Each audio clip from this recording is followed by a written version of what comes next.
Hello everybody, my name is RaccoonBroVA and welcome back to another reaction video. It is time for the World of Smash bracket once more, and here we've got Ike from Fire Emblem versus Richter Belmont from the Castlevania series. And this is one of the few Smash bracket episodes I've already seen the sneak peek for.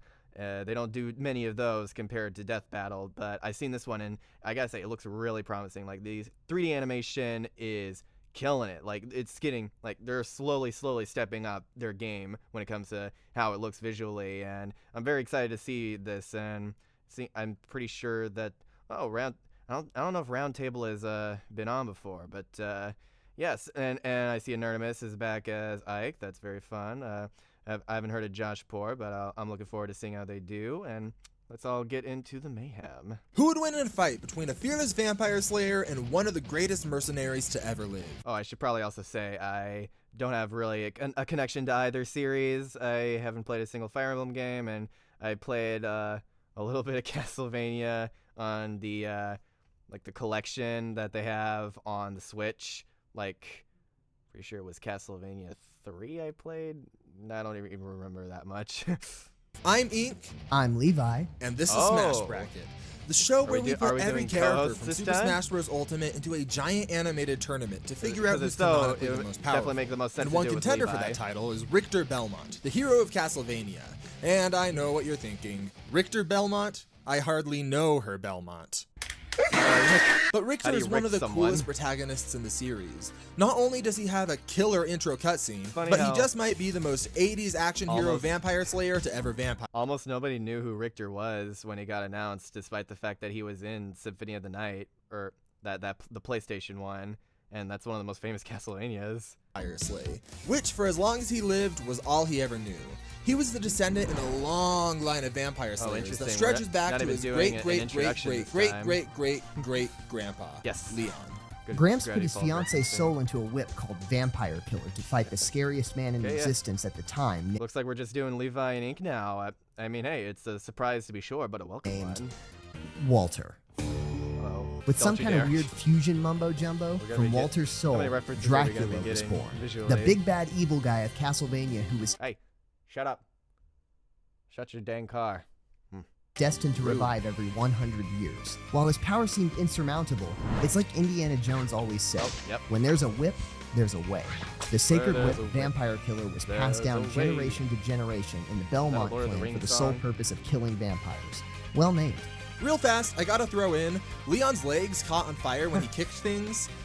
This isn't important for Richter, I just figured that no one magic, or he's like moving his flame fast enough.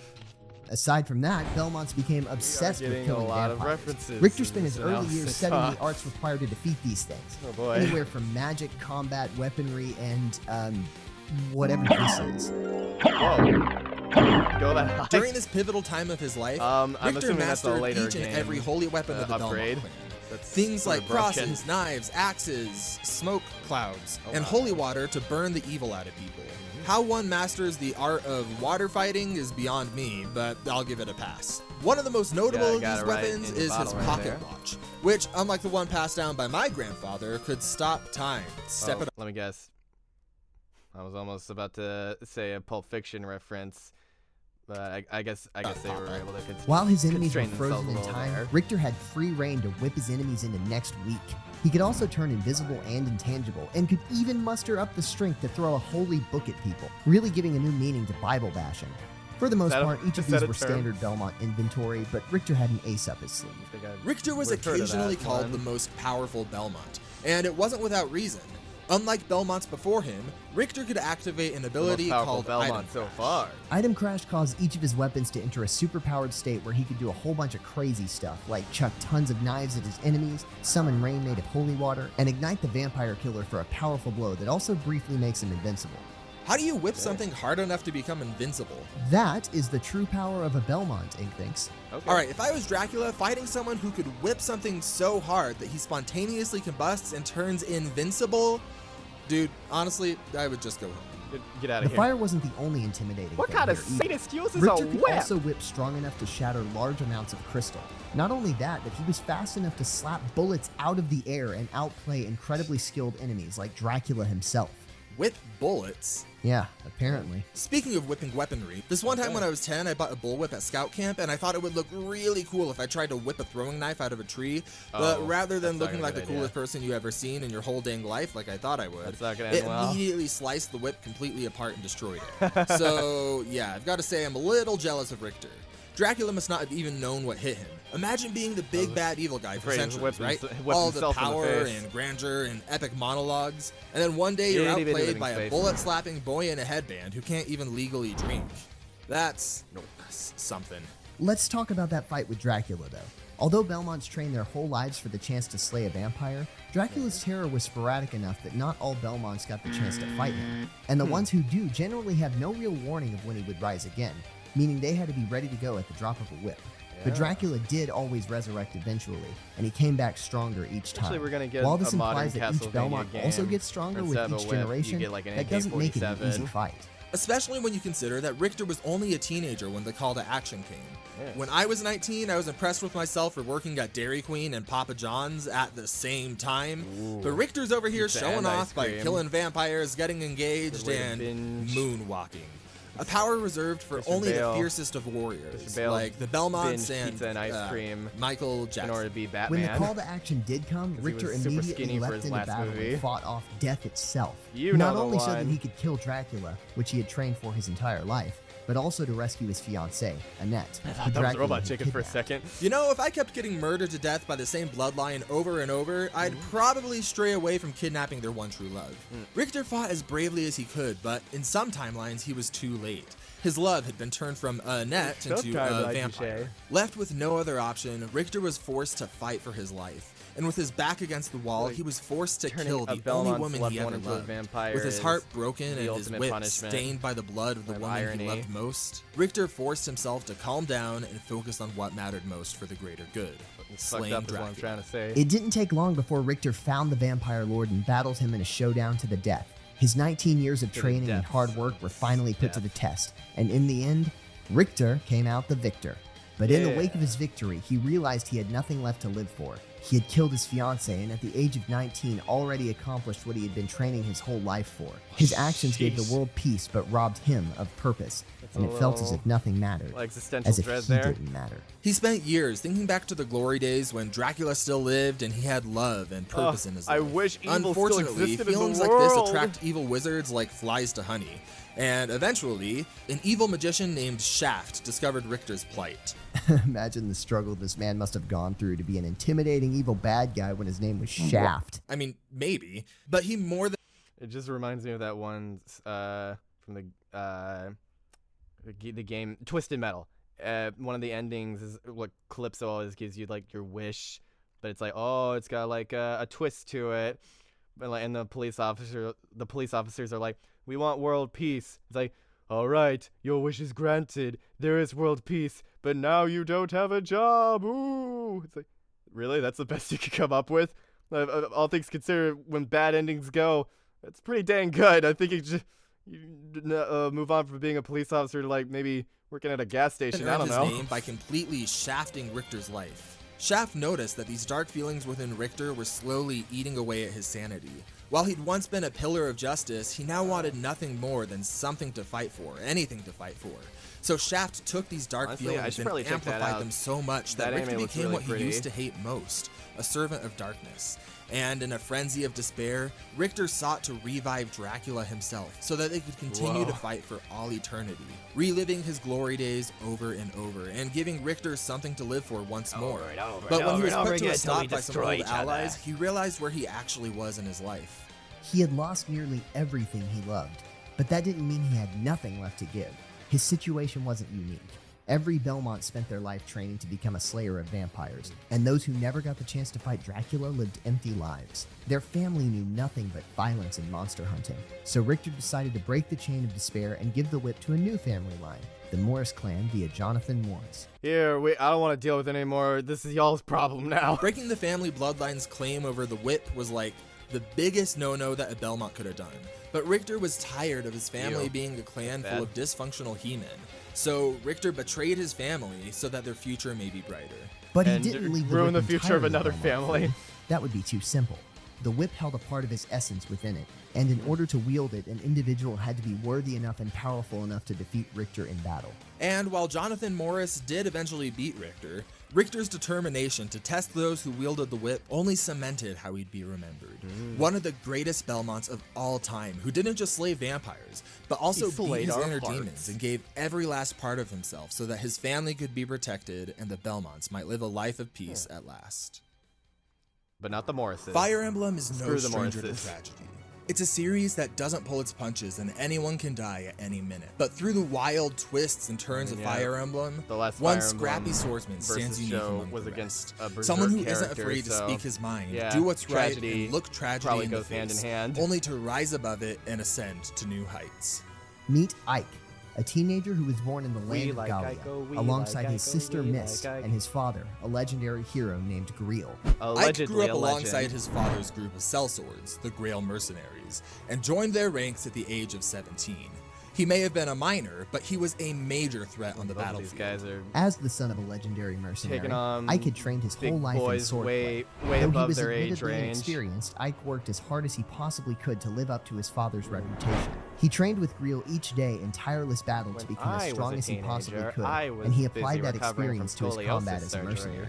And that's the kind of power that can only come from hard work, raw talent, and lots of meat. What kind of supplements do you use to get such muscle definition? I eat meat. Alright, to hell with fruit and veggies then. I love the voice Anyways, acting in that despite game. the land being at war, the group lived their lives as swords for hire, assisting whomever would pay their fees and staying politically neutral. That is, until they accidentally rescued a princess named Alencia who was on the run from soldiers, thinking she was a random villager. Alright, pro tip for Grail and his mercenaries: if someone in Fire Emblem is wearing an ornate dress and has green hair, there's a pretty good chance that they're important. That said, they couldn't bring themselves to turn her back over to those who were chasing her, so they were left with no choice but to lead her to safety. While the Grail mercenaries were now politically involved, they kept their same high spirits and followed their leader with the utmost loyalty, until everything changed. It was a dark and stormy night when Ike's father disappeared into the woods. Ike noticed his departure and followed him through the thicket, but when he caught up to Greel, he found him locked in a fierce battle with a mysterious warrior clad in black armor. But Ike's father was a war hero. As far as Ike was concerned, nobody could beat him in a fight. Which was a fantasy that did not age well. Grail's power gave out, and the Black Knight's sword stabbed him through the chest, killing him in front of Ike and paralyzing Ike with fear. Ike tried to fight back, but was completely powerless to do anything against the man who had just murdered his father. All of his training and all of his hard work wasn't enough in the end to save one of the people he loved most in the world. And it wasn't really enough to save himself either. As the Black Knight prepared to finish him off, Ike realized all of his strength had been for nothing. Fortunately, he was saved by a Deus Ex Tiger Man who roared, scaring the knight off. It makes sense in the context of the story, I promise. Tigers aside, there was nothing that Ike could do to bring back his father. In his dying breath, Grail implored Ike to take care of his sister and become the new leader of the Grail Mercenaries. A fact that the mercenaries did not take well, or at least some of them. Many of the mercenaries were skeptical, and a few walked out of the group entirely. But Ike did not back down from the challenge. He may have been skeptical, and a few walked out of the group entirely. But we got a cat or girl. We got a cat girl. Ike did not. What is? I must know. I must know your name. Did not. Okay. Frame by frame. This is stupid. There we go. Leth cat. Ike did not back down from the challenge. He may have been inexperienced, but that didn't stop him from putting every last ounce of courage into his new calling. Not only was it what his father would have wanted, Ike knew that it also had to be the right thing to do. Ike led his militia through the kingdom, discovering a race of shapeshifters called Lagoos along the way. This is where the scary Tiger Man came from. They, as a species, were heavily discriminated against in the land. Okay. But Ike never cared about I get that. it. He saw them as equals and treated them the exact same way he would treat anyone else. And that's one of Ike's defining character traits. He doesn't care who you are, Lagoos or nobility. He will treat you plainly and tell you exactly what he thinks. If you are a good person, he will treat you well. If you aren't, he isn't likely to treat you with respect. He doesn't care about status or titles. Heck, when he was given nobility by a kingdom that his troops went on to help, Ike was pretty against the whole idea. He eventually rejected the nobility entirely, preferring to rough it on his own, but for now he'd play along if that's what it took to find the evil king behind the war and put an end to him. Ike had the legend of his father to live up to, and he didn't disappoint. He led his mercenaries through dozens of battles to reach the king. Through all of the political intrigue and warfare, one thing never left Ike's mind. The Black Knight that killed his father was still out my father there. getting stabbed. And as fate would have it, when he was journeying to save the kingdom, he came across the Black Knight. With his sword in hand and his sister by his side, he fought fearlessly against his father's killer in an epic duel, and was just able to squeeze out a win. Holy crap, he destroys The strength that he you. gained along the way allowed him to not only physically overcome the My Black God. Knight, but it was also a symbolic affirmation to Ike that he'd finally reached the level of power that his father fought at, and he was finally worthy to call himself leader of the Grail mercenaries. Trouble This being able victory to was in tell part who thanks will to win Ike's this legendary battle, blade, 'cause Ragnall. This mostly weapon's been infused focusing on, with the like, the essence of a stories. goddess, which gave We haven't Ike really the power getting a of whole blue lot of flames, numbers. allowing Ike to strike foes Really from a any distance kind with of his feats. sword. With the Black Knight out of the way, weapons look only like. one battle remained. A face-off with the Mad with King RPGs, it was a Ashnard. little In a hard to fierce battle, present Ike was able to real defeat the feats, king but- and win the war, bringing peace to the land. In the wake of the war, Princess a Silencia became weird queen, and Ike lived his life as a balancing noble, but not for game. long. He found that he didn't care for the politics and slyness of nobility, and resigned from his noble status, choosing to return to the life of a mercenary. Based. Before returning a few years later to kill a goddess and wander into the wilderness where nobody would ever see him again. Okay. But that's a different story. Ike wasn't just a Killed straight-shooting, good-hearted hero, though. He's also repeatedly I'm been a called the muscle boy strongest now. hero in Fire Emblem, which is really saying something in a world where people can topple he is the massive strongest. buildings with almost no effort. And Ike goes beyond that with his strength and durability. Yeah, he's insane. He can shrug off attacks from giant meteors being ripped from space and Here slammed we into go. him. This Not is only what I was that, he looking can for. one-shot enemies that can withstand that same amount of force. By looking at the size and speed of this meteor, we can calculate that it would be hitting Ike with about 63 terajoules per centimeter squared of force. That's like the power of the little boy nuclear bomb behind each of Ike's attacks. And he's fast too. He can block arrows so fast that time seems to completely stop by comparison, and he can dodge meteors pulled down from space. These feats would require him to be capable of moving at speeds up to Mach 5,830. And just like any Holy good crap. Fire Emblem character, he's got a bunch of skills to back up his stats. For example, he can deflect incoming attacks to reduce their damage by 80%, and he can also return any damage taken with counter and distant counter. With Yeah, Frenzy, that'll he be can pretty also reduce useful. the damage taken by a proportional amount to any speed advantage he may have, capped at 40% speed reduction.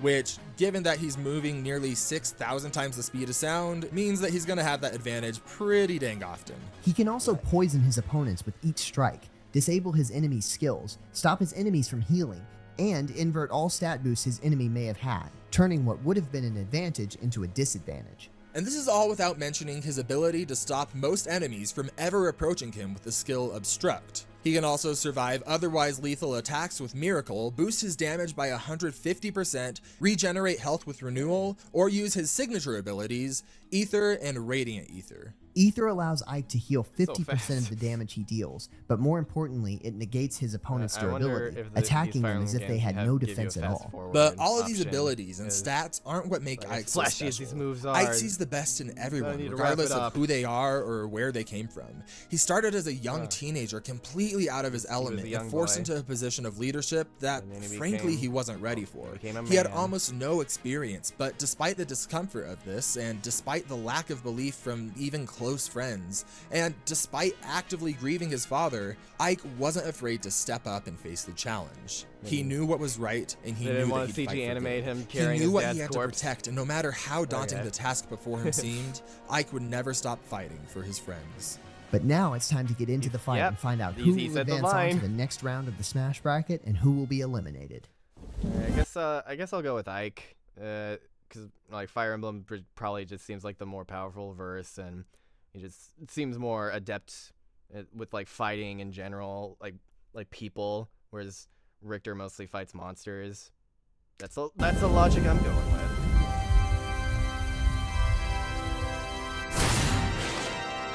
Oh, but this animation though, this is pretty. I wonder if it's unreal. You don't belong in this world, monster! Begone with you. Thanks for the assist. I feel like Thought you animating had me that there. whip is The really, name's Ike. really Richter Belmont. tedious. But no need to thank me. I've been meaning to deal with death for weeks.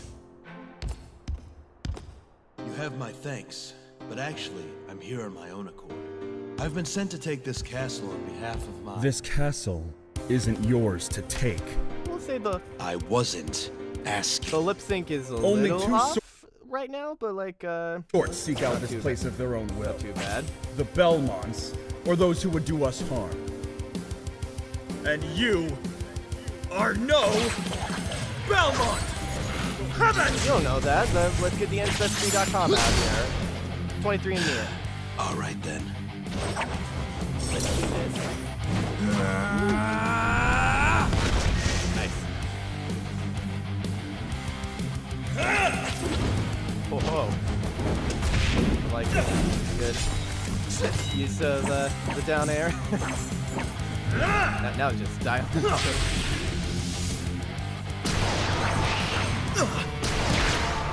Now is not the time to boast, Richter. Let's take this seriously.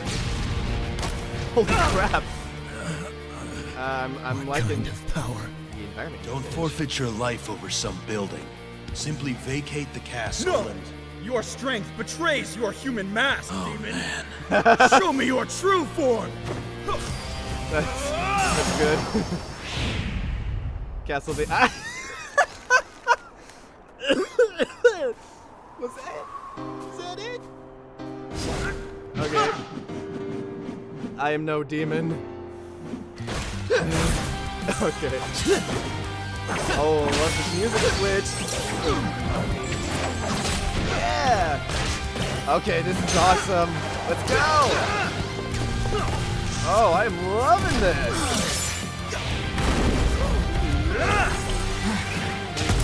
Oh!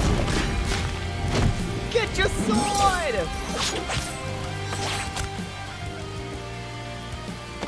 Relinquish your human puppet, monster! By the flames of God! I like Begone! the little like off screen. Yeah. Holy shit. Is that gonna hurt him though? Nope. I'm not the demon you think me to be, but I'm willing to become one to protect my friends. Last chance. I fight for Stand down. It's not that simple. If I were to stand aside, there would be nothing stopping the triumph of wickedness and evil. Wait!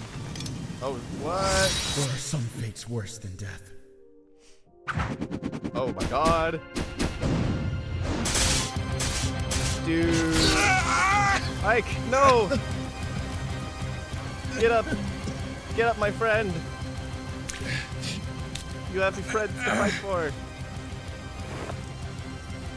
You're wrong. Good. Evil. It's not something you are. It's something you choose each day. And I fight for good. You sound like someone I once knew. She believed that the brightest light would always shine through in the end. Let's prove her right. Bring it on.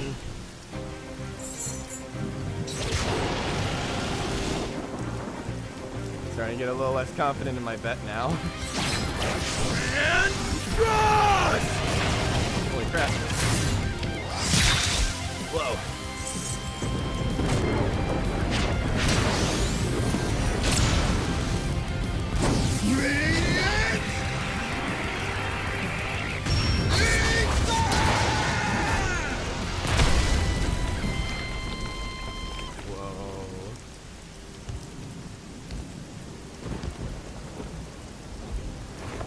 This castle will be protected. Rest well, Richter Belmont. And All there. right, I called it. Richter, that was probably a bad move on your part throwing Ike's sword back. You fucked go. up. Before we go further, I just want to give a huge shout out to Roundtable Animation for that incredible Ike versus That Richter was fight. It's sick. not easy to animate the physics of a metal chain whip, so Yeah. Cliff, if you're watching, thanks for all you do for us. In some ways, this was a close fight, but in other ways, it was a complete stomp of a matchup. Oh yeah? Well, it was a stomp, but Richter is still imposing when taken in isolation. Let's start with speed. If we are extremely generous and say that these bullets are moving at the same speed of real-life bullets, we've got Richter whipping at about 3.2 times the speed of sound. Oh, shiz. Which sounds impressive until you realize that even with this bullet feat, Ike is moving over 1,800 times faster than There you that. go. And Ike is also hitting with enough power to kill Richter in a single shot. But honestly, we have one guy hitting with the power of a nuclear bomb, and another guy breaking a glorified rock. Heck, that's not even the only time Ike's done something like that either. Rest in peace, Weird Castle. It's not like Richter was helpless, though. Richter could theoretically stop time, which would give him more than enough time to land some solid attacks. I mean, he's a little helpless. Even if we assume that Ike's abilities wouldn't work when time is frozen, Richter could whip away to his heart's content, but not even come close to the amount of hits required to kill Ike. Stab him and in the when eye. he's not frozen, Go for the jugular. Ike's counter and distant counter abilities are also devastating for Richter. Each attack would also be attacking Richter himself, and it would only take a few of these for Richter to kill himself in a fight. If we assume that Ike's abilities are always active as a passive thing, Ike could be asleep for the entire fight and still easily take the win. Yeah, assuming Ike's skills work when he's sleeping would be way too generous. That's messed but up. Unfortunately for Richter, he is going up against a far faster opponent who wouldn't hesitate to kill him in an instant if given the opportunity. Ike isn't super likely to even let Richter reach for one of his weapons. Even without his That's not skills, like Ike Ike's at all. stats and training are more than enough to secure a win here. But with his deadly skills added in, this just isn't even close. Dang. At the end of the day, Ike is the winner and will be moving on to the next round of the Smash Bracket. I do like how my reasoning did play into the actual fight, that most of Richter's weapons just didn't even do anything. Next time on the Smash Bracket. That shiz was hilarious. Yeah, let's go. I've been looking forward to this one. It's about damn time. Getting the Castlevania boys out of the way back to back. Uh-oh. Are we? Yeah! King Boo versus Gengar. It's finally, after 1,000 years, the prophecy is true. Let's go. Oh, are they both gonna be on Halloween? Yeah! All right. I'll be sure to give a reaction for both of them. Set aside one for the other. Make separately. Yeah. So this was a really good one. I wasn't. The analysis had some odd pacing to me. Like it felt like it's like, okay, we're gonna talk about their story for a really, really long time, and now we're gonna talk about the things that they've actually done at the very end. And I wasn't really sure also about like once again like it was mostly a problem at the beginning, but all the references did get a little out of hand. And but the animation though, that was magnifique. I really appreciated the choreography there, and even though there were a lot of just them talking to each other bits, I felt like it was still able to keep what didn't dampen the pacing too much, I would say, and it helped that it was just an interesting dynamic in general. Seeing how it played out, and I appreciated the respect that they eventually both had for each other, and those moments where it's like, oh, I'm gonna throw this big thing at you, and it's like, pff, that definitely got a really good laugh out of me. So major props to the animator and the voice actors. Y'all did great too. And yeah, and if this is gonna be a new common thing where it's gonna be Ink and Levi hosting together, I would say that's a pretty neat addition. I'm looking forward to seeing how they take that further going on. And so Luigi versus Simon, I'm very excited about that one. Also King Boo versus Gengar, those are some episodes I've been really hoping we'd get eventually, and all we had to do was wait another Halloween for the latter. So thank you all so much for joining me. I hope you all liked the video as much as I did, and be sure to stay tuned for the next video. Take care.